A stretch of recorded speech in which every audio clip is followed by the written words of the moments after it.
Hey guys, NEET and JEE aspirants make these mistakes commonly. What is logic block?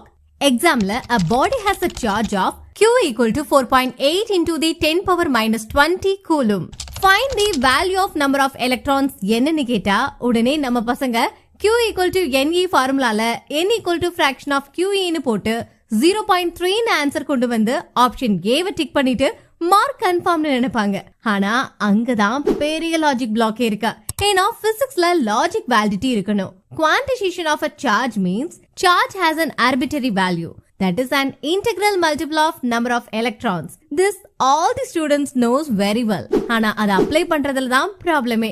அதாவது electrons முழுசா இருக்கலாமே தவிர half electrons 0.3 electronsனு பாயிண்ட்ல இருக்கவே முடியாது. So answer impossible தான்.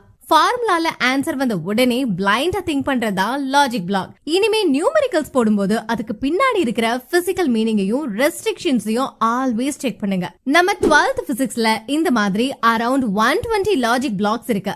எல்லாரும் தியரிஸ்னு படிக்கிறப்ப நம்ம சமுத்ரா இன்ஸ்டிடியூட்ல இந்த லாஜிக் பிளாக்ஸ் தான் தெளிவா கத்து தரோம். இத கத்துக்கிட்டா ஒரு ஃபார்முலாவை எந்த இடத்துல ஏன் அப்ளை பண்றோம், அது வேலிடா இல்லையான்னு ஈஸியா தெரிஞ்சுக்கிட்டு பிசிக்ஸ்ல ஜீனியஸ் ஆயிடலாம். லாஜிக் பிளாக் உடைங்க. சமுத்ரா இன்ஸ்டிடியூட்ல சேர்ந்து பிசிக்ஸ புரிஞ்சு படிங்க.